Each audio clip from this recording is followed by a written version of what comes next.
আমার উম্মতেরা তোমরা শুনে রাখো, আমি রাসূল তোমাদেরকে একটা প্রশ্ন আউট করে দিতেছি, যে প্রশ্নটা আল্লাহ রব্বুল আলামিন তোমাদের কাছে কিয়ামতের ময়দানে সর্বপ্রথম করবে। আমি সেই প্রশ্নটা তোমাদেরকে ফাঁস করে দিতেছি, জানিয়ে দিতেছি। আল্লাহ রব্বুল আলামিন কিয়ামতের ময়দানে সর্বপ্রথম বান্দাবান্দের কাছে যে বিষয়টা জিজ্ঞাসা করবে সেটা হয়েছে আউয়ালু মা ইউহাসাবু বিহিল আবদু ইয়াউমাল কিয়ামাতিস সালাহ। কিয়ামতের ময়দানে আল্লাহ পাক রব্বুল আলামিন বান্দা বান্দির কাছে সর্বপ্রথম যে বিষয়ে জিজ্ঞাসা করবে এই বিষয়টা হয়েছে, বান্দা বান্দি তুমি নামাজ আদায় করেছো কিনা। সুবহানাল্লাহ। সর্বপ্রথম নামাজের হিসাব নেওয়া হবে।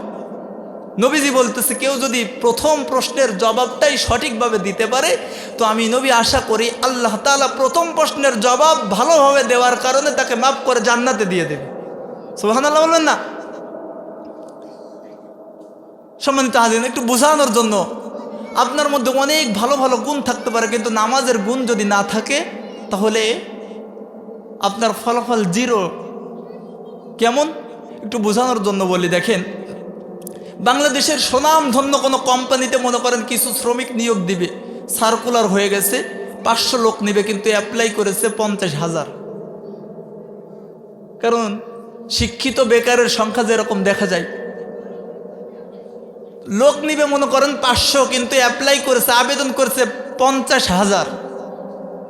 এখন যেদিন ইন্টারভিউ যখন হবে তখন অফিসার ভিতর থেকে বলতেছে আচ্ছা আবেদন তো এতজন করেছে, হাজিরা উপস্থিত কত হয়েছে দেখো। বলে যে উপস্থিত তো 50,000 হয়ে গেছে মনে হয়। বলে আচ্ছা ঠিক আছে তাহলে পাঠাও। তাদের চিন্তা ফিকির যে 50,000 লোকের ইন্টারভিউটা যদি ভালোভাবে নেই তাহলে অনেক সময়ের ব্যাপার। এই কারণে আসতেছে, এক এক করে ঢুকাইতেছে, একটা করে প্রশ্ন জিজ্ঞাসা করতেছে।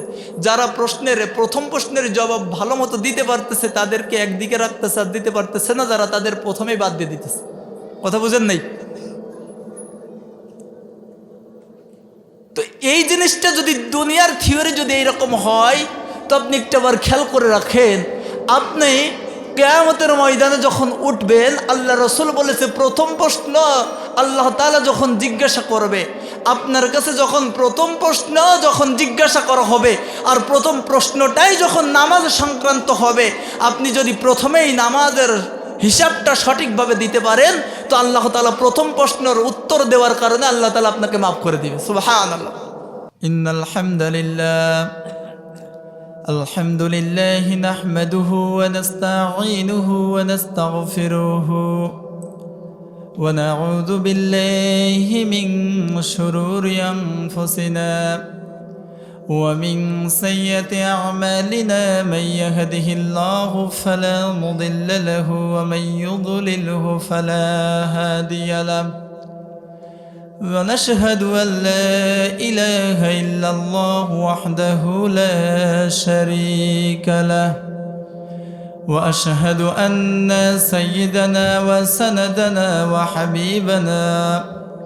وحبيبنا ومولانا محمدا عبده ورسوله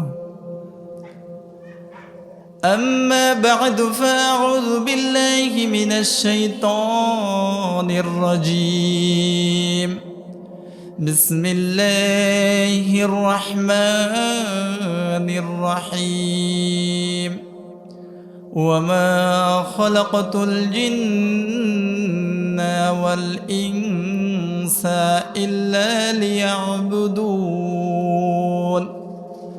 صدق الله المولانا العظيم وصدق رسوله النبي الكريم سبحانك لا علم لنا إلا ما علمتنا إنك أنت العليم الحكيم الحمد لله আল্লাহ পাক রব্বুল আলামিনের দরবারে লাখ কোটি শুকরিয়া যে রব্বুল আলামিন আমাদেরকে পবিত্র মাগরিবের নামাজের পর দিনী এক মজলিসে জান্নাতের বাগানে আল্লাহ সুবহানাহু ওয়া তাআলা আমাদেরকে এ সমাজের অনেক মানুষের মধ্য থেকে যাচাই বাছাই করে ভালোবেসে মহব্বত করে দিনই এক মজলিসে কবুল করেছেন, এজন্য শুকরিয়া আদায় করে পড়ছি আলহামদুলিল্লাহ।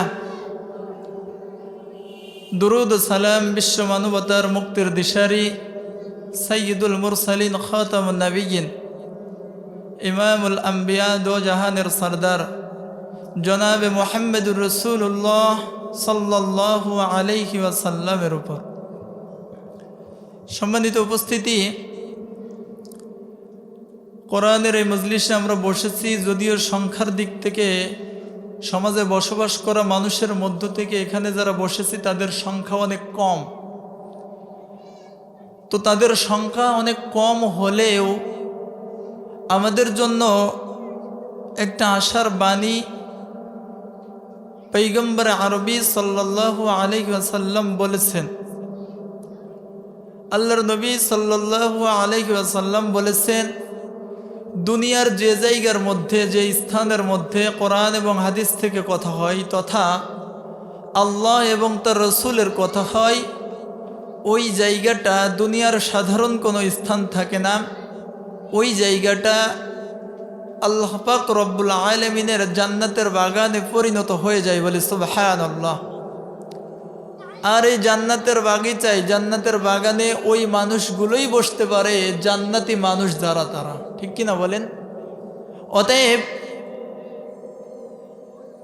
আমরা এটা বলতে পারি যে আল্লাহ পাক রব্বুল আলামিন আমাদেরকে ভালোবাসেন, মহব্বত করেন, এজন্যই এই মজলিসে আল্লাহ তাআলা আমাদেরকে বসার তৌফিক দিয়েছেন। এজন্য দিল থেকে, অন্তর থেকে আবারও শুকরিয়া আদায় করে পড়ছি আলহামদুলিল্লাহ। আলোচনার শুরুতেই আসেন আল্লাহ সুবহানাহু ওয়া তাআলার কাছে একটা প্রার্থনা, একটা আরজি জানিয়ে রাখি। আজকে যেমন আমরা এক সামিয়ানার নিচেই 10 মায়ের 10 সন্তান বসতে পেরেছি, আল্লাহ তাআলার কাছে আমরা দোয়া করি আল্লাহ পাক রব্বুল আলামিন যেন আমাদেরকে সেই মুসিবতের দিন, যে মুসিবতের সময়ে সাবআতু ইউযিল্লুহুমুল্লাহু ফি যিল্লিহি ইয়াওমা লা যিল্লা ইল্লা যিল্লুহু, সেই মুসিবতের দিন, যে মুসিবতের দিনে আল্লাহ তাআলার আরশের ছায়া ছাড়া কোনো ছায়া থাকবে না। এইরকম একটি সময়ে, এইরকম একটি দিনে আল্লাহ সুবহানাহু ওয়া তাআলা যেন আমাদের সকলকে আল্লাহ তাআলার আরশের ছায়ায় একত্রে জুড়ে মিলে বসার তৌফিক দান করেন। সকলে বলুন আমিন। সম্মানিত উপস্থিতি,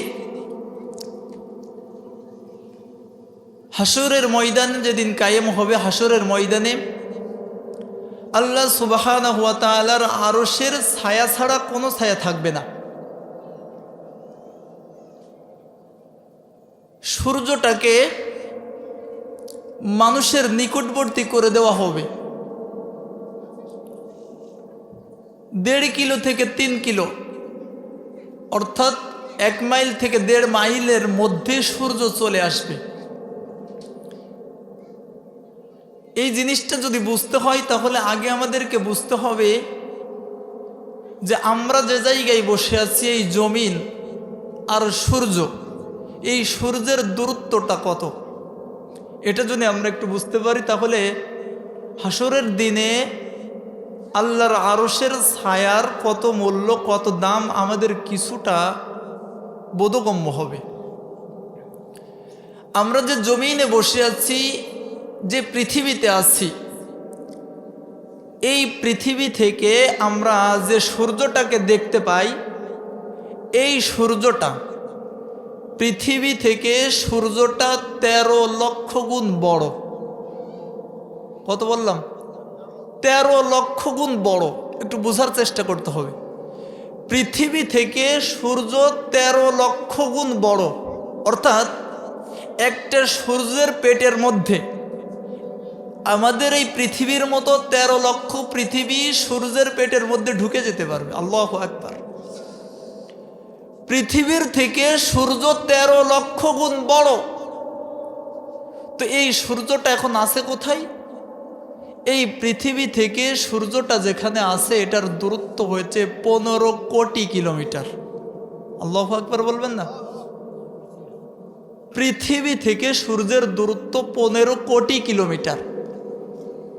15 কোটি কিলোমিটার বলতে মানে আমাদের থেকে এই কালীগঞ্জের থেকে একটু দূর না কাছে হতে পারে মনে হয় এরকম। আপনার এই ঝিনাইদহ থেকে ঢাকার দূরত্ব 270 কিলোমিটার, মাত্র 270 কিলোমিটার। আর পৃথিবী থেকে সূর্যের দূরত্ব 15 কোটি কিলোমিটার। একটু বোঝার চেষ্টা করতে হবে। তো পৃথিবী থেকে 13 লক্ষ গুণ বড় এই সূর্যটা, পৃথিবীর দূরত্ব থেকে পৃথিবী থেকে 15 কোটি কিলোমিটার দূরের সূর্যটা হাসরের ময়দানে মানুষের 1.5 থেকে 3 কিলোমিটার দূরত্বের মধ্যে, 1 থেকে 1.5 মাইলের মধ্যে চলে আসবে। আজকের 15 কোটি কিলোমিটার দূরের সূর্য যখন চৈত্র মাসে একটু রোদ দেয়, তো আমরা এই রৌদ্রের তাপে জমিনে পা রাখতে পারি না, পা পুড়ে যাওয়ার মতো অনুভব হয়, ঠিক না বলেন? একটু বোঝার চেষ্টা করেন। তাহলে ওই 15 কোটি কিলোমিটার দূরের সূর্যটা যদি আপনার 1.5 কিলোমিটার নিকটে চলে আসে, মাথার নিকটবর্তী চলে আসে, তখন মানুষের অবস্থাটা কি হবে? এই অবস্থায় কোনো ছায়া থাকবে না, শুধুমাত্র একমাত্র কেবলমাত্র আল্লাহ তাআলার আরশের ছায়া থাকবে। সুবহানাল্লাহ। তো এই সূর্যের প্রচণ্ড তাপে যখন মানুষগুলো দিক বিদিক ছুটাছুটি শুরু করে দিবে, মানুষের পাপরাশি অনুসারে ঘামতে থাকবে, মস্তিষ্কগুলো টকবক করে ফুটতে থাকবে, এইরকম একটা সময়ে আল্লাহ পাক রব্বুল আলামিন দুনিয়ার 7 শ্রেণীর মানুষকে ভিআইপি মেহমান করে দাওয়াত দিয়ে আল্লাহ তাআলার আরশের ছায়ায় স্থান করে আল্লাহ তাআলা মেহমানদারি করাবে, বলি সুবহানাল্লাহ।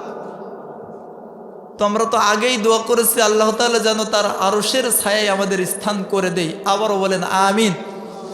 তো আল্লাহ তাআলার এই আরশের ছায়ায় যদি আমাকে আপনাকে থাকতে হয়, তো এই যে হাদিসের মধ্যে আসছে 7 শ্রেণীর মানুষকে আল্লাহ তাআলা আরশের ছায়ায় স্থান দিবেন, এই 7 শ্রেণীর মধ্যে আমাকে আপনাকে থাকতে হবে। তো এই 7 শ্রেণীর পরিচয় সম্পর্কে আমরা একটু জানতে চাই, রাজি আছেন সবাই? তো আমার ভাইরা, আল্লাহর নবী সাল্লাল্লাহু আলাইহি ওয়াসাল্লাম হাদিসে পাকের মধ্যে ঘোষণা করে দিয়ে বলেছেন, সাবআতু ইউযিল্লুহুমুল্লাহু ফি যিল্লিহি ইয়াওমা লা যিল্লা ইল্লা যিল্লুহু। ও দুনিয়ার মানুষ, তোমরা শুনে রাখো, যেদিন আল্লাহ সুবহানাহু ওয়া তাআলার আরশে আজিমের ছায়া ছাড়া আর কোনো ছায়া থাকবে না, এইরকম একটা সময়ে আল্লাহ পাক রব্বুল আলামিন দুনিয়ার 7 শ্রেণীর মানুষকে ভিআইপি মেহমান করে তার আরশের ছায়ায় স্থান করে দিবে। আল্লাহর নবী সাল্লাল্লাহু আলাইহি ওয়াসাল্লাম বলেছেন, যে 7 শ্রেণীর মানুষকে আল্লাহ তাআলা আরশের ছায়ায় স্থান করে দিবেন, তার 1 নাম্বার হয়েছে ইমামুন আদিল, ন্যায় বিচারক ব্যক্তি, ন্যায় বিচারক শাসক, ন্যায় পরায়ণ ব্যক্তি, ইনসাফ প্রতিষ্ঠাকারী ব্যক্তি। 1 নাম্বার যারা আরশের ছায়ায় স্থান পাবে তারা হয়েছে ইমামুন আদিল, অর্থাৎ ন্যায় পরায়ণ ইনসাফকারী ইমাম বা নেতা। যে নেতা ইনসাফ প্রতিষ্ঠা করে, ন্যায় বিচার করে, এই নেতার স্থান হবে আল্লাহর আরশের ছায়ায়। সুবহানাল্লাহ। অতএব এই জিনিসটাই যে ইমামুন আদিল তারা আল্লাহর আরশের ছায়ায় স্থান পাবে, এটা অত্যন্ত গুরুত্বপূর্ণ। অতএব এই অংশটুকু যারা বিচার কার্য পরিচালনা করে, যারা বিচারকের দায়িত্ব পালন করে, তাদের জন্য এটা হতে পারে রেড সিগন্যাল, আবার হতে পারে গ্রিন সিগন্যাল। অর্থাৎ যারা ন্যায় বিচারক শাসক, যে শাসকগুলো ন্যায় বিচার করে, ইনসাফ প্রতিষ্ঠা করে, তারা আল্লাহর আরশের ছায়ায় স্থান পাবে। আর যারা ইনসাফ প্রতিষ্ঠা করে না, ন্যায় বিচার করে না, তারা আল্লাহর আরশের ছায়ায় স্থান পাবে না।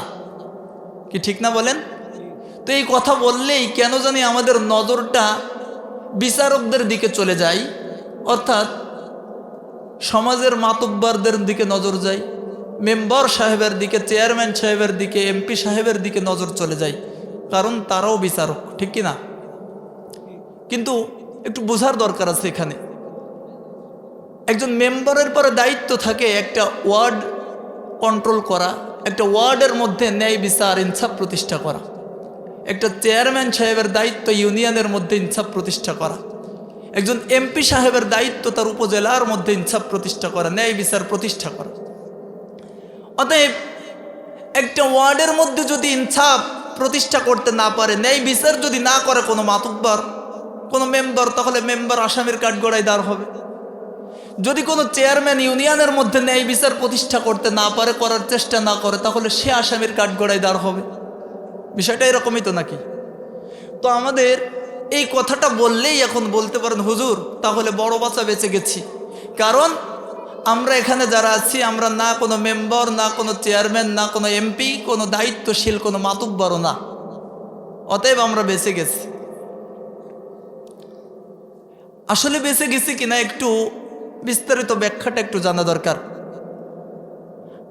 আপনি হয়তো একটি ওয়ার্ডের দায়িত্বশীল কোনো মাতুব্বর না, কোনো নেতা না।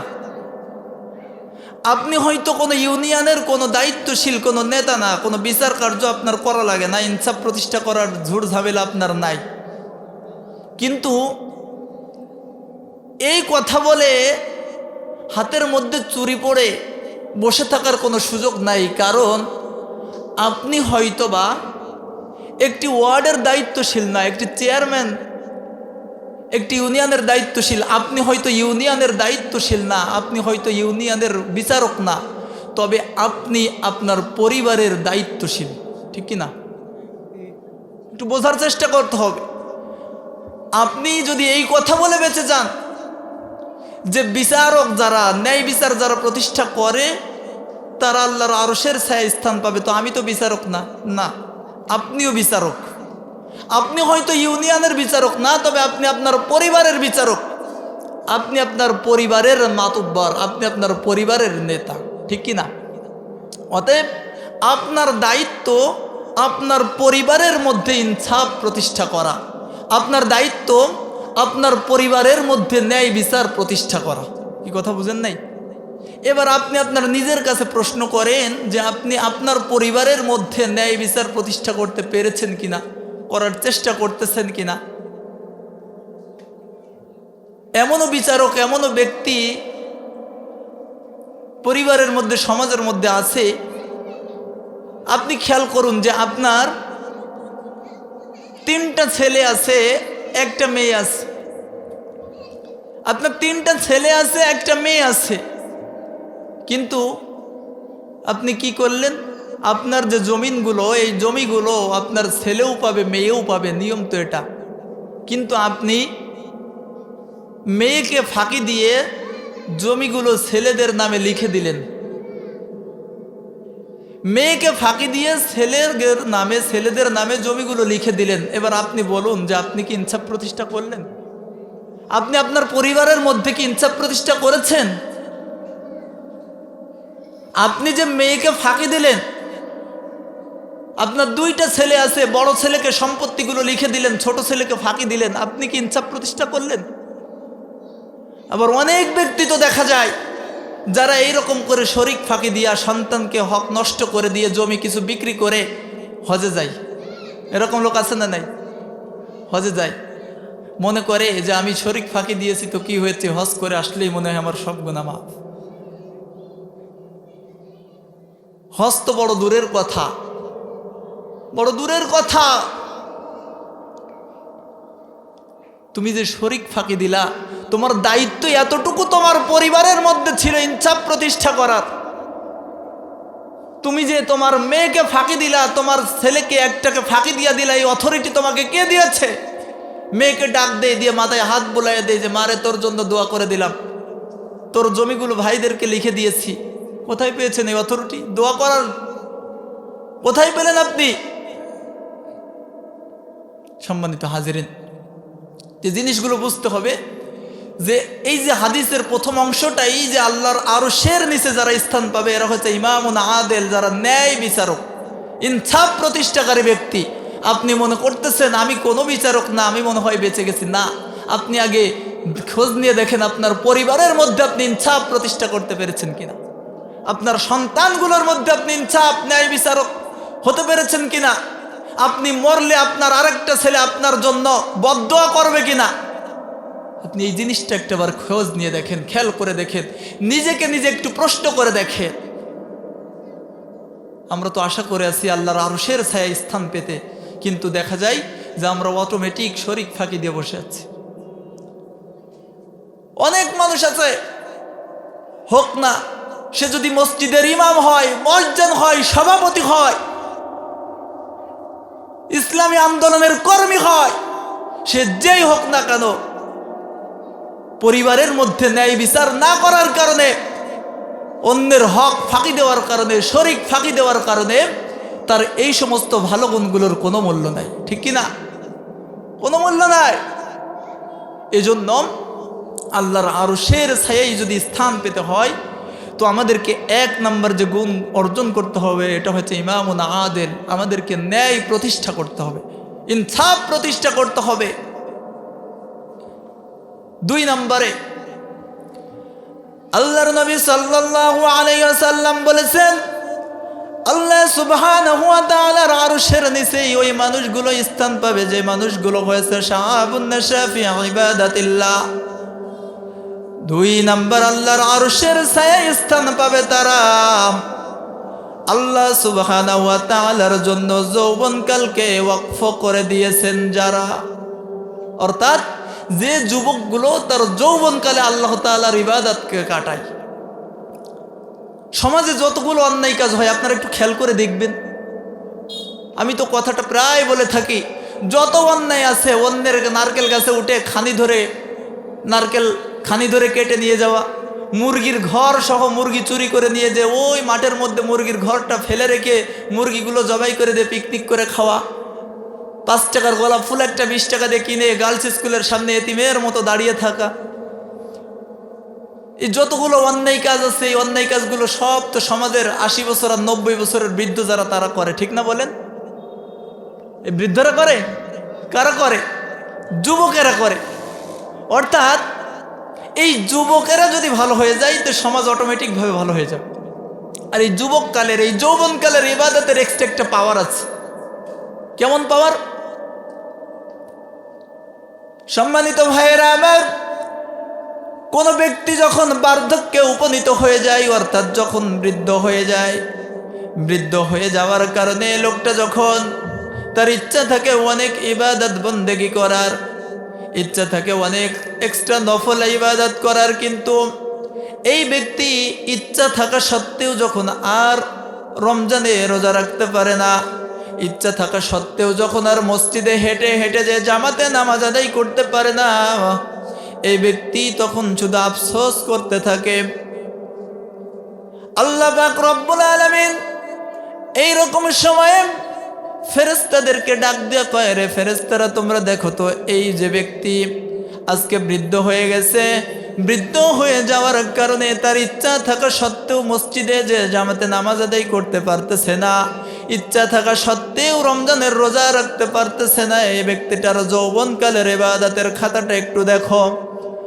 ফেরেশতারা দেখে বলে, আল্লাহ আপনার এই বান্দাটা যৌবনকালে তো এমন ইবাদত করেছে, কোনো ফরজ রোজা তো দূরের কথা, নফল রোজা পর্যন্ত ছাড়ে নাই, ফরজ নামাজ তো দূরের কথা, নফল নামাজের পরিপূর্ণ ইত্তেবা করেছে।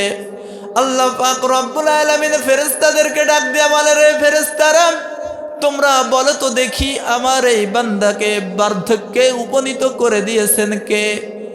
ফেরেশতারা বলে, আল্লাহ আপনি। আল্লাহ সুবহানাহু ওয়া তাআলা বলেন, রে ফেরেশতারা তোমরা সাক্ষী থেকে যাও, আমার যে বান্দাটা আমি আল্লাহ রব্বুল আলামিন তাকে বার্ধক্যে উপনীত করে দিয়েছি, কিন্তু যৌবনে এমন কোনো ইবাদত নাই যা সে করে নাই। আজকে বার্ধক্যে উপনীত হওয়ার কারণে যদিও নেক কাজগুলো ইচ্ছা আছে কিন্তু করতে পারতেছে না, আমি আল্লাহ রব্বুল আলামিন তার ইবাদত না করার কারণেও তার ইচ্ছা থাকার কারণেই তার আমল নামায় নেকি দিয়ে ভরপুর করে দিলাম। বলেন সুবহানাল্লাহ। এই কারণে যৌবনকালের মূল্য, যৌবনকালের ইবাদতের মূল্য অনেক বেশি। কারণ যৌবনকালে বান্দা গুনাহের দিকে আকৃষ্ট থাকে বেশি। একটা যুবক বান্দা যখন আল্লাহ তাআলার কুদরতি পায়ের উপর সেজদা করে,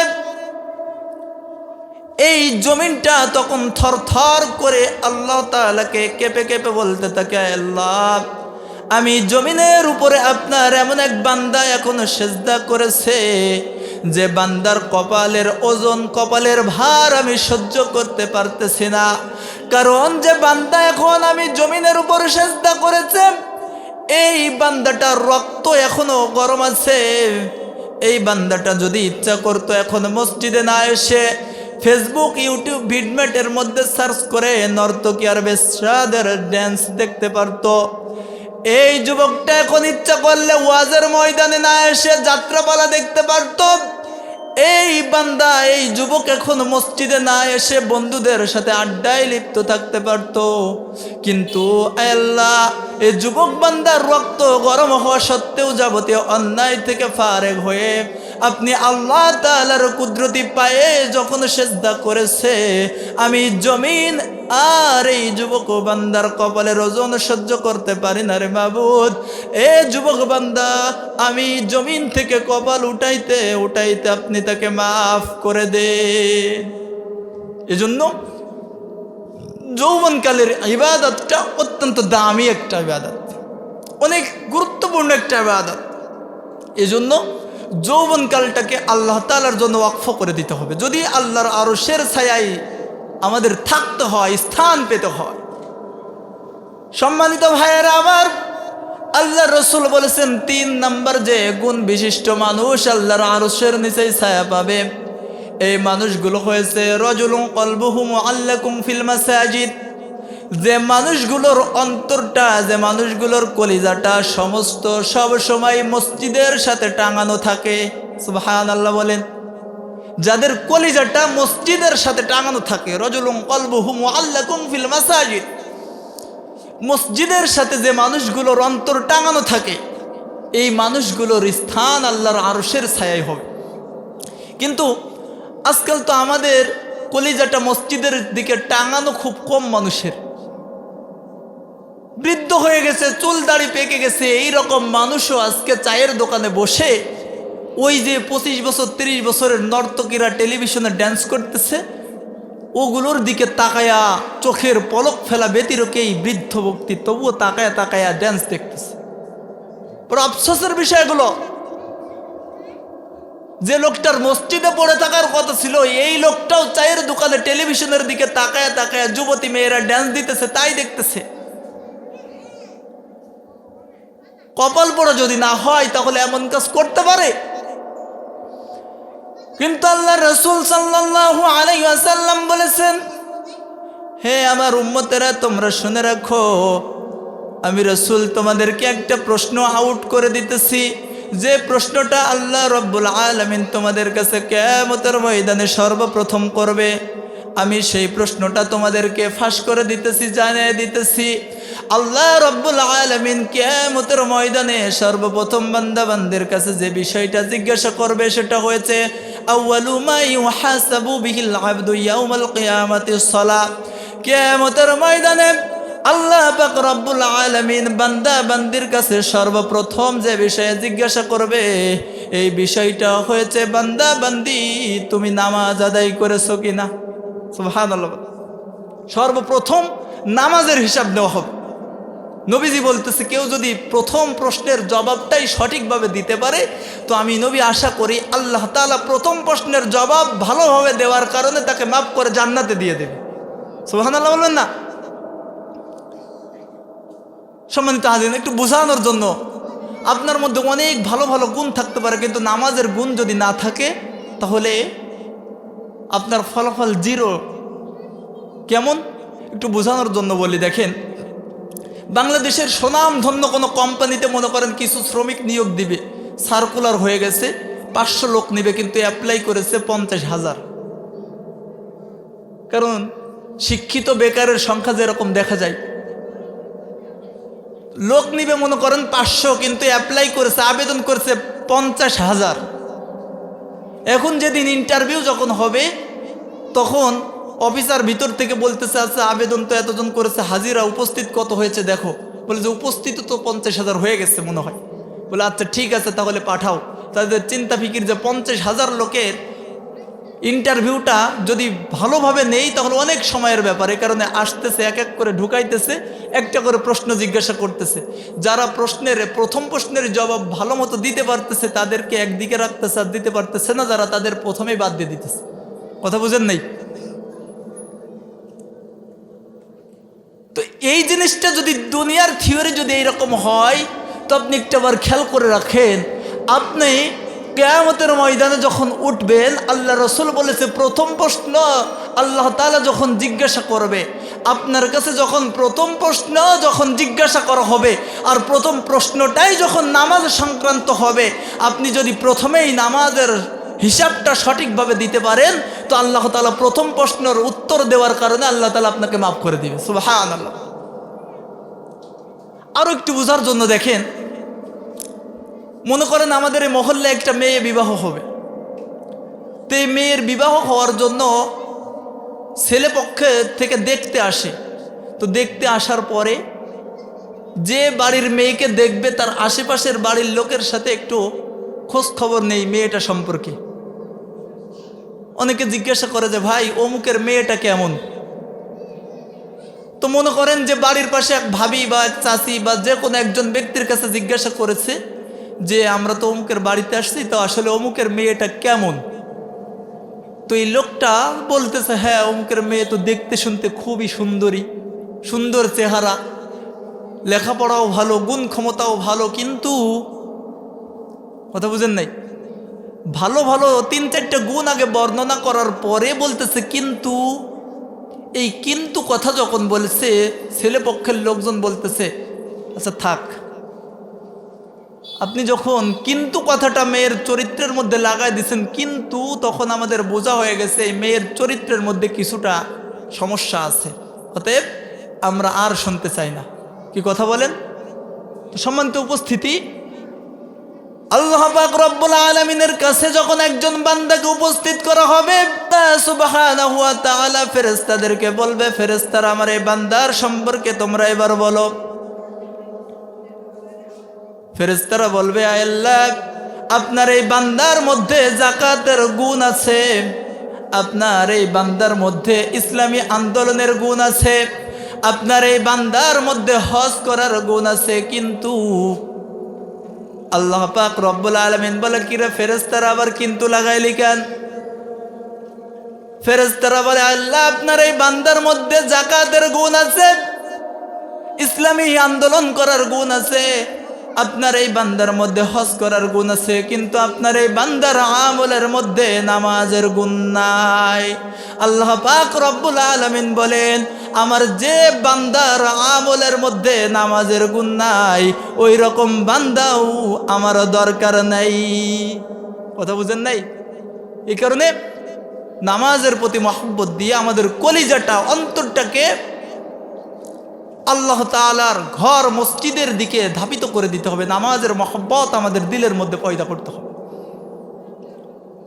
সম্মানিত ভাইয়েরা আমার, আল্লাহ রাসূল সাল্লাল্লাহু আলাইহি ওয়াসাল্লাম বলেছেন,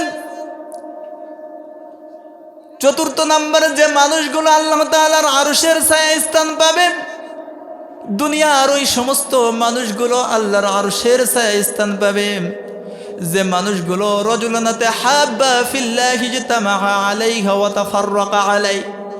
দুনিয়ার যে সমস্ত মানুষ একজনকে ভালোবাসে, আবার একজনকে মহব্বত করে শুধুমাত্র কেবলমাত্র একমাত্র আল্লাহর খুশির জন্য, অর্থাৎ কাউকে ভালোবাসলে আল্লাহ খুশি হবে এজন্য ভালোবাসে, আবার কারো সাথে শত্রুতা করলে আল্লাহ খুশি হবে তার জন্য শত্রুতা করে। আল্লাহ তাআলার ভালোবাসার জন্য কাউকে ভালোবাসা এবং আল্লাহ তাআলার ভালোবাসার জন্যই কারোর সাথে শত্রুতা করা। অর্থাৎ একজন আলেম ব্যক্তিকে যদি আমি ভালোবাসি তা আমার আল্লাহ খুশি হবে, ঠিক কিনা বলেন? আর যদি কোনো ব্যক্তি নাস্তিক হয়, আল্লাহ বিরোধী হয়, ইসলাম বিরোধী হয়, রাসূল বিরোধী হয়, তার সাথে শত্রুতা করা, তার মতের বিরুদ্ধে অবস্থান করলে আমার আল্লাহ খুশি হবে, এজন্য তার সাথে শত্রুতা করা, ঠিক কিনা? অর্থাৎ আমরা মুসলমানেরা কাউকে ভালোবাসবো আল্লাহর খুশির জন্য, কারোর সাথে শত্রুতা করব আল্লাহর খুশির জন্য, ঠিক কিনা? কিন্তু আমাদের মধ্যে এই গুণটা আজকে কমে গেছে। আমাদের ভালোবাসা হয়ে গেছে আজকে দলের জন্য। কিসের জন্য? দলের জন্য। যদি আমি আওয়ামী লীগ করি, আওয়ামী লীগ আরেকজন করে, সে আমার বন্ধু। বিএনপির কারো ভালো গুণ থাকলেও আমি তাকে দেখতে চাই না। আমি বিএনপি করি, আরেকজন বিএনপি করে, সে আমার বন্ধু। আওয়ামী লীগের মধ্যে ভালো গুণ থাকলেও বলতে চাই না। কথা বলেন? কিন্তু না, আমাদের ভালোবাসাটা হতে হবে আল্লাহর জন্য। আমাদের প্রত্যেকটা কাজ কর্ম হতে হবে আল্লাহর জন্য, প্রত্যেকটা কথা হতে হবে আল্লাহর খুশির জন্য, প্রত্যেকটা কাজ হতে হবে আল্লাহর খুশির জন্য। কাউকে ভালোবাসবো আল্লাহর খুশির জন্য, কারো পিছনে কথা বলবো, কারো পিছনে স্লোগান দেব আল্লাহর খুশির জন্য। আবার কখনো মাথার পাগড়ি মাজায় বেঁধে রাজপথে হুঙ্কার দিব, সেটাও আল্লাহর খুশির জন্য, ঠিক কিনা বলে? আমাদের প্রত্যেকটা কাজ, প্রত্যেকটা কথা, সব কিছু হবে আল্লাহর খুশির জন্য। দুনিয়ার কোন মানুষ আমাকে কি বলল কি না বলল এটা দেখার মতো নাই। যদি আল্লাহর আরশের ছায়ায় স্থান আপনার পেতে ইচ্ছা হয়, মনে চাই, তাহলে আপনার প্রত্যেকটা কাজ, প্রত্যেকটা কথা, প্রত্যেকটা বিষয় একজনের খুশি করার জন্য হবে। তিনি কে? আরো যারা বলেন তিনি কে? প্রত্যেকটা কথা, কাজ, আপনার প্রত্যেকটা কর্ম হবে আল্লাহকে খুশি করার জন্য। আর আল্লাহকে খুশি করার জন্য আপনি কোনো কথা বলার কারণে যদি আপনার বিরুদ্ধে কেউ অবস্থান করে, আপনি সেটাকে শুকর হিসেবে গ্রহণ করে নেবেন, আনন্দের বিষয় হিসেবে গ্রহণ করে নেবেন। তো আমার ভাইয়েরা, আল্লাহ রাসূল বলেছেন, যতগুলো মানুষ আল্লাহর আরশের নিচে স্থান পাবে তার মধ্যে অন্যতম হয়েছে তারা যারা কাউকে ভালোবাসে, কাউকে মহব্বত করে, আবার কারোর সাথে শত্রুতা করে আল্লাহর খুশি করার জন্য। এই মানুষগুলোকে আল্লাহ সুবহানাহু ওয়া তাআলা তার আরশের ছায়ায় স্থান করে দিবে। এজন্য আসুন, আমাদের কারোর সাথে যদি শত্রুতা করতে হয় সেটাও যেন আল্লাহর জন্য হয়। আমাদের ব্যক্তিগত কোনো স্বার্থের জন্য, ব্যক্তিগত কোনো লোভের জন্য, ব্যক্তিগত কোনো বিষয়ের জন্য যেন কারোর সাথে শত্রুতা না হয়। আমাদের বন্ধুত্ব যেন হয় আল্লাহ তাআলার খুশি করার জন্য, আবার কারোর সাথে শত্রুতা যেন হয় আল্লাহ তাআলার খুশি করার জন্য। আল্লাহ তাআলা কবুল করেন, বলেন আমিন। আমার ভাইয়েরা, খুব সংক্ষিপ্ত সময়ে আল্লাহ রাসূল সাল্লাল্লাহু আলাইহি সাল্লাম বলে দিয়েছেন, যতগুলো মানুষ আল্লাহ তাআলার আরশের নিচে স্থান পাবে তার মধ্যে অন্যতম আরেকটা গ্রুপ হয়েছে, আরেকটা দল হয়েছে, রাজুলুন দাআত ইমরাআতুন যাআত মানসাবি ওয়া জামালিন। আরেকটা শ্রেণী হয়েছে তারা যে যুবকগুলোকে সুন্দরী রূপবতী কোনো মহিলা কুপ্রস্তাব দিয়ে তাকে ডাকে, কিন্তু এই যুবকটা বলে ইন্নী আখাফুল্লাহ, আমি তোমার সাথে কোনো অন্যায়ের মধ্যে জড়িত হতে পারবো না, কারণ আমি একজনকে ভয় করি। বলেন তিনি কে? অর্থাৎ যে মানুষগুলো আল্লাহ তাআলার ভয়ে যাবতীয় অন্যায় থেকে, যাবতীয় অশ্লীলতা থেকে বিরত থাকলো, আল্লাহ রব্বুল আলামিন ওই মানুষগুলোকে হাসরের ময়দানে তার আরশের নিচে স্থান করে দিবে। সম্মানিত ভাইয়েরা, আল্লাহ রাসূল বলেছেন, আরেক শ্রেণীর মানুষ আছে যাদেরকে আল্লাহ তাআলা আরশের ছায়ায় স্থান করে দিবেন। তারা হয়েছে রাজুলুন তাসাদ্দাকা হাক্ফা আত্তা হাকবালা তাআলামা শিমালুহু তুনফিকু ইয়ামিনু। দুনিয়ার এক শ্রেণীর মানুষ আছে, আল্লাহ সুবহানাহু ওয়া তাআলা তাদেরকে আরশের নিচে স্থান করে দিবে, যে মানুষগুলো দুনিয়ায় থেকে আল্লাহ তাআলার রাজি খুশির জন্য দান করে গোপনে। এমনভাবে দান করে তার ডান হাতে কি দান করেছে বাম হাত পর্যন্ত জানতে পারে না। এই রকম করে যে মানুষগুলো দান করে, আল্লাহ রব্বুল আলামিন তাদের উপরে এত বেশি খুশি হয়ে যায়, খুশি হওয়ার কারণে আল্লাহ তাআলার আরশের ছায়ায় তাদের জন্য একটা জায়গা বন্দোবস্ত করে দেয়। এজন্য আল্লাহ তাআলার খুশির জন্য দান করা, দান সদকা করা, দান সদকার মাধ্যমে আল্লাহ তাআলার রাগ কমে যায়। সুবহানাল্লাহ বলে। তবে এই দান সদকাগুলো গোপনে করা। আজকে আমাদের প্রত্যেকটা কাজ তো হয়ে গেছে লোককে দেখানোর জন্য, মানুষকে দেখানোর জন্য। কি কথা বলেন? মানুষকে দেখানোর জন্য অধিকাংশ কাজ হয়ে গেছে। হ্যাঁ, দান সদকা ওপেনে খোলামেলা করাও জায়েজ আছে, তবে গোপনে করতে পারলে সেটা উত্তম। গোপনে যদি আপনি দান করতে পারেন আল্লাহ তাআলার খুশি করার জন্য, তো সেটা বেশি উত্তম হয়। সম্মানিত ভাইয়েরা আমার, আল্লাহ পাক রব্বুল আলামিনের এক ওলি ছিলেন, এক আল্লাহওয়ালা বুজুর্গ ছিলেন, যার নাম সকলের জানা আছে, যার নামকে বাদ রেখে কোনো আলেম হতে পারে না। তার নাম হয়েছে আব্দুল্লাহ ইবনুল মুবারক রহমাতুল্লাহি আলাইহি। ঘটনাটা আপনাদের হয়তো জানা আছে। আব্দুল্লাহ ইবনুল মুবারক রহমাতুল্লাহ আলাইহি একবার উমরা হজে যাওয়ার জন্য অর্থ জোগাড় করেছে। উমরা হজে যাওয়ার জন্য অর্থ জোগাড় করেছে, সমস্ত প্রস্তুতি তার গ্রহণ করা হয়ে গেছে। এই রকম সময়ে হঠাৎ করে তার সন্তান, তার ছোট ছেলেটা বাড়িতে এসে তার সামনে কান্না করতেছে। আব্দুল্লাহ ইবনুল মুবারক রহমাতুল্লাহ আলাইহি বলেন, বাবা, আমি তো হজে যাইতেছি, তুমি কেন কান্না করতেছো? আল্লাহ তাআলা চাহে তো কিছুদিন পরেই তো আমি আবার ফিরে চলে আসব। ছোট্ট মানুষ বলতেছে, বাবা গো, আপনি হজে যাবেন এটা তো নতুন কোনো কথা না, আপনি আগেও তো হজ করেছেন। আপনি হজে যাবেন, হজের থেকে আল্লাহ চাহে তো আবার ফিরে আসবেন, এটা আমি জানি। কিন্তু আমি কান্না করতেছি এজন্য, আমি পাশের বাড়িতে গিয়েছিলাম, তারা গোস্ত রান্না করেছে, আমি তাদের বাড়িতে গিয়েছি আর তারা আমাকে তাড়াইয়া দিয়েছে। কথা বুঝেন নাই? আমি তাদের বাড়িতে গিয়েছি, তারা আমাকে তাড়িয়ে দিয়েছে। আব্দুল্লাহ ইবনুল মুবারক রহমাতুল্লাহ আলাইহি প্রতিবেশীর বাড়িতে যে সালাম দিয়ে বলতেছে, কি ব্যাপার, আমার ছোট্ট ছেলেটা, ছোট্ট মানুষ, অবুঝ মানুষ আপনাদের বাড়িতে আসছিল, আপনারা নাকি গোস্ত রান্না করেছেন, ছোট্ট বাচ্চাকে একটা গোস্ত দিলেই তো পারতেন, ছোট্ট বাচ্চাটাকে তাড়াইয়া দেওয়া এটা কি আপনাদের ঠিক হয়েছে? ঘরের মধ্য থেকে একটা মহিলা কণ্ঠ ভেসে উঠেছে আর বলতেছে, হুজুর মাফ করবেন, আপনার সন্তানকে যদিও তাড়িয়ে দিয়েছি, তবে তাড়িয়ে দেওয়ার কারণ আছে। আমরা গোস্ত রান্না করেছি ঠিক আছে, কিন্তু আমরা যেটা রান্না করেছি এটা আমাদের জন্য হালাল আর আপনার জন্য হারাম। কথা বুঝেন নাই? আমাদের জন্য হালাল আর আপনার জন্য হারাম। আব্দুল্লাহ ইবনুল মুবারক রাহমাতুল্লাহ আলাইহি বলেন, কি ব্যাপার, এটা কিভাবে হতে পারে? তুমিও তো কালিমা পড়া মুসলমান আর আমিও তো কালিমা পড়া মুসলমান। আল্লাহ পাক রব্বুল আলামিন তোমার জন্য যেটা হালাল করেছে আমার জন্যও তো সেটা হালাল, তোমার জন্য যেটা হারাম করেছে আমার জন্যও তো সেটা হারাম। কিভাবে তোমার জন্য হালাল আর আমার জন্য হারাম হতে পারে?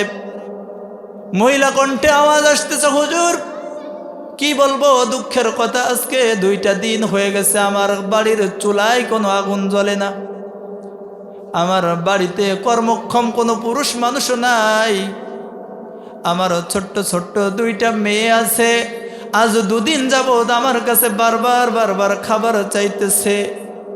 মনের দুঃখে আমি 2 দিন হয়ে গেছে আমার বাচ্চাদের মুখে একটা লোকমা পর্যন্ত তুলে দিতে পারি নাই।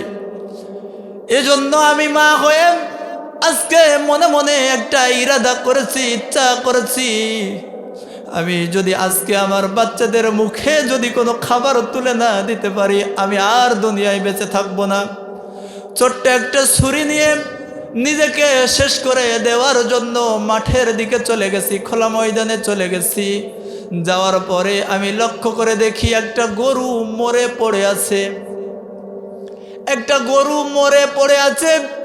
আমার এই ছোট্ট ছুরি দিয়ে গরুটার রানের থেকে কিছু গোস্ত কেটে এনে সেই গরুর গোস্তটুকু রান্না করেছি। হুজুর আপনি তো কোরআন জানেন, ইন্না ইন্নামা হাররামা আলাইকুমুল মাইতাতা ওয়াদ-দামা ওয়া লাহমাল খিনজির ওয়া মা উহিল্লা লিগাইরিল্লাহি বিহি। আল্লাহ পাক রব্বুল আলামিন তো এটা বলে দিয়েছে, হারাম জিনিস যেগুলো আছে সেগুলোর মধ্য থেকেও যদি কেউ জীবন বাঁচানোর তাগিদে সামান্য পরিমাণ গ্রহণ করে সেটা তার জন্য হালাল। হুজুর, আমি যে জিনিসটা আহার করেছি আর আমার বাচ্চাদের মুখে যে লোকমাটা তুলে দিয়েছি এটা নিতান্তই ছিল জীবন বাঁচানোর তাগিদে, কিন্তু আপনার বাড়িতে তো অর্থ সম্পদের অভাব নাই, এটা তো আপনার জন্য জায়েজ নেই, হালাল নেই, এই কারণে এটা আপনার সন্তানকে দেই নাই। আব্দুল্লাহ ইবনুল মুবারক রহমাতুল্লাহ আলাইহি একটা দৌড় দিয়ে বাড়িতে চলে গেছে, আর হজে যাওয়ার জন্য যে অর্থ জোগাড় করেছিল অর্থগুলো এনে প্রতিবেশীর হাতে দিয়ে দিয়েছে, আর চক্ষু বেয়ে বেয়ে পানি পড়তেছে। আর আব্দুল্লাহ ইবনুল মুবারক রহমাতুল্লাহ আলাইহি বলতেছে, বোন আমার, কিয়ামতের ময়দানে আজকের এই ঘটনার জন্য তুমি মালিকের কাছে আমাকে আসামি করে দাঁড় করিও না। তুমি আমার প্রতিবেশী, তোমার বাড়িতে দুদিন যাবত চুলায় কোনো আগুন হয় জ্বলে না, আর আমার বাড়িতে কত ভালো ভালো খাবারের আয়োজন। আব্দুল্লাহ ইবনুল মুবারকের সঙ্গী সাথীরা এবার আসছে, এসে বলতেছে, হুজুর চলেন হজে যেতে হবে। আব্দুল্লাহ ইবনুল মুবারক অর্থটা দান করে দিয়েছে, কথা না বলে বলতেছে, এবছর আমি আর হজে যাব না। বলতেছে, এবছর আমি আর হজে যাব না, তোমরা চলে যাও। সঙ্গী সাথীরা এবার চলে গেছে, কিন্তু হজের কাজ সম্পন্ন করে হজ থেকে ফিরে এসে যার যার বাড়িতে না যে আগে আব্দুল্লাহ ইবনুল মুবারকের বাড়িতে আসতো। আব্দুল্লাহ ইবনুল মুবারকের বাড়িতে এসে বলতেছে, হুজুর বাড়িতে আছেন? আব্দুল্লাহ ইবনুল মুবারক ঘর থেকে বের হয়ে বলতেছে, হুজুর আপনি যে মিথ্যা কথা বলেন, মিথ্যাবাদী, তা তো জানা ছিল না। বলতেছে, আমি মিথ্যাবাদী? কি মিথ্যা কথা বললাম? বললেন যে আপনি আমাদেরকে বললেন যে আপনি হজে যাবেন না, কিন্তু আপনি তো হজে গিয়েছেন। সুবহানাল্লাহ বলেন। আব্দুল্লাহ ইবনুল মুবারক বলতেছে, আমি তো হজে যাইনি। বলে যে না, আপনি হজে গিয়েছেন। বলে যে না, আমি তো যাইনি। সঙ্গী সাথীরা বলতেছে, আমরা 8 জন আলেম, 8 জন ব্যক্তি তাকায় তাকায় দেখেছি, আমরা যখন খানায় কাবা জিয়ারত করতে গেছি তখন সবার আগে যাকে দেখেছি সে হয়েছে আপনি আব্দুল্লাহ ইবনুল মুবারক। আমরা জমজমের পানি পান করার জন্য যেখানে গিয়েছি সবার আগে লক্ষ্য করে দেখেছি সেখানে আপনি আব্দুল্লাহ ইবনুল মুবারক। সাফা মারওয়া ছাই করতে গেছি, সেখানে লক্ষ্য করে আগেই দেখেছি আপনি আব্দুল্লাহ ইবনুল মুবারক। আমাদের সাথে হজে যাননি, আমাদের দোষটা কি? কার সাথে হজে গেছেন বলেন? আব্দুল্লাহ ইবনুল মুবারক বলেন যে সত্যি বলতেছি, আমি তো হজে যাই নাই। রাতের আধারে ঘুমায় আছে 8 জন আলেম সহ আব্দুল্লাহ ইবনুল মুবারক স্বপ্নে দেখেন মক্কাওয়ালা মদিনাওয়ালা নবী স্বপ্নের মধ্যে হাজির হয়ে গেছে। সুবহানাল্লাহ বল। আল্লাহ রসুল হাজির হয়ে যে বলতেছে, আব্দুল্লাহ ইবনুল মুবারক দ্বিধাদ্বন্দ্বে পড়ে গেছো, আলেমরা তোমাকে মিথ্যাবাদী বলতেছে মনে করতেছো, তবে ভয় পাওয়ার কোনো কারণ নাই। তুমি তোমার হজে যাওয়ার অর্থটুকু একজন অসহায় ব্যক্তিকে দান করে দেওয়ার কারণে আমার মালিক তোমার দানে এত বেশি খুশি হয়ে গেছে। আল্লাহ তাআলা রহমতের একজন ফেরেশতাকে তুমি আব্দুল্লাহ ইবনুল মুবারকের সূরত ধরায়া এবছর সর্বপ্রথম হজ কার্য সম্পন্ন করে দিয়েছে বলি সুবহানাল্লাহ। শুধু তাই নয়, ঘোষণা শুনে রাখো, তুমি আব্দুল্লাহ ইবনুল মুবারকের উপর আল্লাহ তাআলা এত বেশি খুশি হয়েছে, এবছর যত মানুষ হজে গেছে আল্লাহ তাআলা প্রত্যেকের হজকে কবুলিয়াত করে নিয়েছে বলি সুবহানাল্লাহ। সম্মানিত হাজির, এই কারণে দান সদকা করা, গোপনে যত দান সদকা আপনি করতে পারেন আল্লাহ তাআলা আপনার মূল্য, আপনার মর্যাদাটাকে বেশি বেশি বৃদ্ধি করে দেবে। এজন্য দান সদকা করা, কৃপণতা না করা, বখিলতা না করা। আপনার এতটুকু খেয়াল থাকা উচিত, এই সম্পদের জন্য যে সম্পদ করে আপনি আহাজারি রোনাজারি করতেছেন, এই সম্পদ আপনার নয়, এই সম্পদ আপনার নয়। এই সম্পদ আপনার অতটুকু, শুধুমাত্র 3 টুকরা সাদা কাফনের কাপড়, ঠিক কিনা বলে? এটা নিয়ে যাবেন, আর কোনো কিছু আপনি নিতে পারবেন না। অতএব স্মরণ রাখা উচিত, খেয়াল রাখা উচিত যে আপনি দুনিয়ার সম্পদকে মনে করতেছেন এটা আমার সম্পদ, এটা আমার সম্পদ। এই সম্পদ থেকে যদি দান সদকা করি অর্থ সম্পদ কমে যাবে না। এই সম্পদ আপনার নয়, আপনার সম্পদ হয়েছে 3 টুকরা সাদা কাফনের কাপড়। খেয়াল করা জরুরি, অত্যন্ত গুরুত্বপূর্ণ বিষয়। আল্লাহ রাসূল সাল্লাল্লাহু আলাইহি সাল্লাম বলেছেন, বান্দা শুধু বলতে থাকে ইয়াকুলুল আব্দু মালি, ইয়াকুলুল আব্দু মালি, বান্দা শুধু বলতে থাকে এটা আমার সম্পদ, এটা আমার সম্পদ, এটা আমার সম্পদ। আমি যদি এই সম্পদ থেকে দান সদকা করি তাহলে হয়তো অর্থ সম্পদ কমে যাবে। কিন্তু আল্লাহ রাসূল সাল্লাল্লাহু আলাইহি সাল্লাম বলেছেন, ইয়াকুলুল আব্দু মালি, ইয়াকুলুল আব্দু মালি। বান্দা যদিও বলে এটা আমার সম্পদ, এটা আমার সম্পদ না, এটা সব তোমার নয়। ওয়া ইন্নামা লাহু মিন মালিহি সালাস, তিন কাজের মধ্যে যে সম্পদগুলো ব্যয় করা হয় এটাই হয়েছে তোমার সম্পদ। মা আকালা ফাআফনা ওয়া লাবিসা ফাআবলা ওয়া আ'তা ফাকতানা ওয়া মা সিওয়া যালিকা যাহিবু ওয়া তারিকুহু লিন্নাস। এক নম্বরে আপনি যে সম্পদটুকু খেয়ে শেষ করে ফেলেছেন এটা আপনার সম্পদ। দুই নম্বরে আপনি যে পোশাকটা পরিধান করে ছিঁড়ে ফেলেছেন এটা আপনার সম্পদ। আর তিন নম্বরে আপনি যে সম্পদটুকু আল্লাহ সুবহানাহু ওয়া তাআলার সন্তুষ্টির জন্য দুনিয়া থেকে দান সদকা করেছেন এটাই আপনার সম্পদ। আর এই তিন কাজের বাইরে যেগুলো আছে ওমা সিওয়া যালিকা যাহিবু ওয়া তারিকুহু লিন্নাস, এই সম্পদগুলো আপনার নয় বরং আপনার ওয়ারিসদের। ঠিক কিনা? আপনার মরতে দেরি হবে, এই সম্পদ ভাগাভাগি করতে দেরি হবে না। হাতের মধ্যে দামি একটা ঘড়ি আছে, এক সন্তান এসে ঘড়িটা খুলে নিবে। মা বোনদের কানের মধ্যে দুল আছে, একটা মেয়ে এসে বলবে কানের দুলটা ভাই আমাকে দিস। গলার চেন আছে, বলবে যে ভাই এই মায়ের চেনটা আমাকে দিস। ঠিক কিনা? অতএব যে সম্পদ মনে করি এটা আমার সম্পদ, এটা আমার সম্পদ না, এই সম্পদ আমার না। আমার সম্পদ হয়েছে দুনিয়াবি সম্পদ, সেটা যেটা 3 টুকরা সাদা কাফনের কাপড় আর মা বোনদের জন্য 5 টুকরা কাফনের কাপড়, এটাই শুধু দুনিয়া থেকে আপনার সাথে যাবে। আরেকটা জিনিস যাবে যেটা হয়েছে আপনার আমল আপনার সাথে কবরে যাবে, আপনার আমল যাবে। এবার খেয়াল করেন, আল কবরু রাউজাতুম মির রিয়াজিল জান্নাহ ওয়া হুফরাতুম মিন হুফারিন নার। নবী আমার ডাক দিয়া বলেন এই কবরটা কারো জন্য হয়ে যাবে জান্নাতের বাগিচা, আবার কারো জন্য হয়ে যাবে জাহান্নামের গর্ত।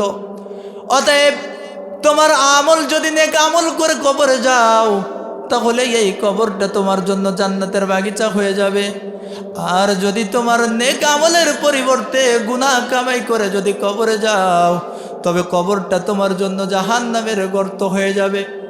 এজন্য আমাদের প্রত্যেককে এই নেক আমলটাকে সঙ্গী বানায়া, নেক আমলটাকে সাথী বানায়া কবর যাওয়ার চিন্তা ফিকির করার তৌফিক দান করেন। সকলে বলুন আমিন। আল্লাহ তাআলা আমি যা কিছু বললাম ভুল ত্রুটি আমাকে সর্বপ্রথম ক্ষমা করুন এবং আল্লাহ তাআলা ভালো কিছু যা কিছু বলেছি আপনাদের আমল করার তৌফিক দান করেন। সকলে বলুন আমিন।